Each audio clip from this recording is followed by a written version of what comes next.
జనక మహారాజు విశ్వామిత్రునికి ఆతిథ్యం ఇస్తాడనమాట. వాళ్ళకి మంచి సౌకర్యవంతమైన విడిది ఏర్పాటు చేస్తారనమాట. అక్కడ నీటి సౌకర్యం కూడా దగ్గరలో ఉందా లేదా అని చూసి వాళ్ళకి ఆ విడిది ఏర్పాటు చేస్తాడు.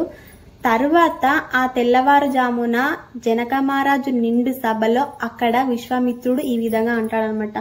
వీళ్ళిద్దరు కూడా దశరథుని పుత్రులు, రామలక్ష్మణులు. వీళ్ళ కీర్తి లోకమంతా కూడా వ్యాపించింది. వీళ్ళు ఈ యజ్ఞం చేయడానికి మేము వస్తుండగా వీళ్ళకి నీ దగ్గర ఉన్న అద్భుతమైన ధనస్సు చూపించడానికి తీసుకొచ్చాము అని చెప్పేసి విశ్వామిత్రుడు జనక మహారాజు తోటి చెప్తాడనమాట. ఆ అద్భుతమైన ధనస్సును తీసుకొచ్చి వీళ్ళకి చూపియ్యు అని చెప్పేసి విశ్వామిత్రుడు చెప్తాడు అంటాడనమాట.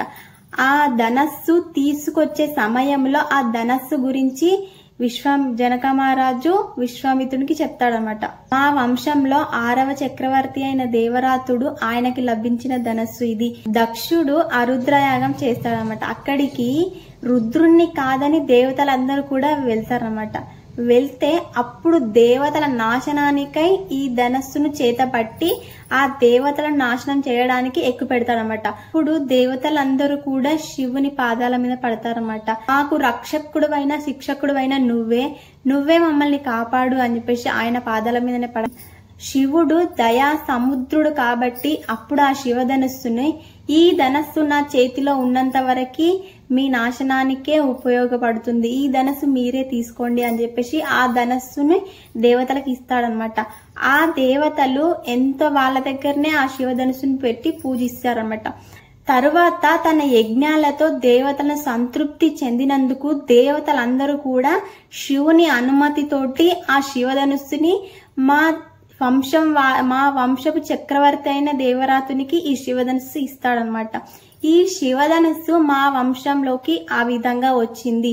ఈ శివధనుస్సుకి ముడిపడిన కథ మరొకటి కూడా ఉంది అని చెప్పేసి చెప్తాడనమాట.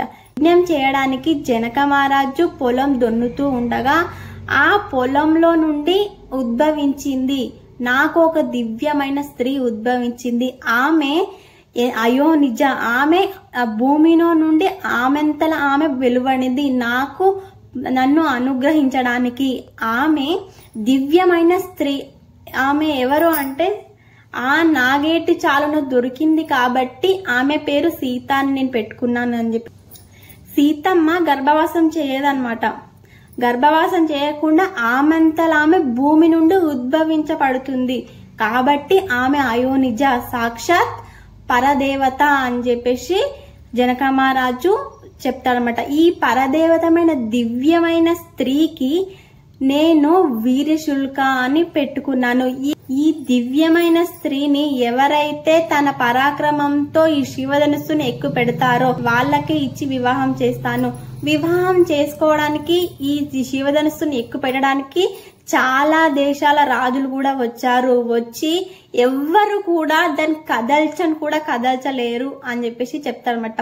వాళ్ళందరూ కూడా కదల్చలేక నువ్వు సీతమ్మని మాకు ఇచ్చి వివాహం చేస్తలేవు అని చెప్పేసి అక్కడ ఉన్న రాజులందరూ కూడా జనక మహారాజు మీదకి దండయాత్రకి వస్తారనమాట.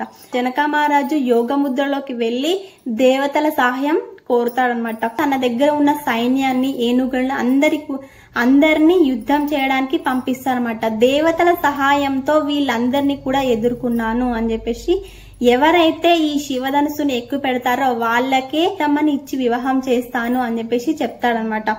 అప్పుడు ఆ శివధనుస్సును తీసుకొస్తూ ఉంటారనమాట. అది ఎంతమంది తీసుకొస్తారంటే ఒక 5,000 మంది ఆ శివధనుస్సుని ఒక పయ్యలు ఉంటాయి కదా, బండి పయ్యల మీద తోసుకొని రావడానికి 5,000 మంది పడతారనమాట. వచ్చి వాళ్ళ ముందు పెడతారనమాట. అసలు శివుడు ఎందుకు సృష్టించాడు? దేవతల నాశనానికి సృష్టించాడు. సృష్టించిన శివధనుస్సుని రాముడు శివధనుస్సుని ఎందుకు ఎక్కువ పెట్టాలి రాముడు అంటే, దేవతల నాశనానికై సృష్టించబడిన ఆ శివధనుస్సుని దాన్ని ఉండడం వల్ల మళ్ళీ ఆ శివధనుస్సు పట్టుకుంటే మళ్ళీ శివునికి దేవతల మీద కోపం వస్తుందన్నమాట. అందుకని శ్రీరామచంద్రుడు ఈ శివధనుస్సుని విరిచేస్తాడనమాట. దేవతలకు ఎటువంటి హాని కలగకూడదు అని చెప్పేసి విష్ణువే రాముడు కాబట్టి ఆ విష్ణు చేతుల్లోనే ఈ శివధనుస్సు విరుగుతుందనమాట. తర్వాత వీడియోలో రాముడు ఎంత అద్భుతంగా శివధనుస్సుని ఎక్కుపెట్టాడు అని చెప్పేసి మనం తర్వాత వీడియోలో మాట్లాడుకుందాం. ఛానల్ సబ్స్క్రైబ్ చేసి పెట్టుకోండి, మిస్ అవ్వకుండా చూడండి. హరే కృష్ణ, హరే రామ్, జై శ్రీరామ్.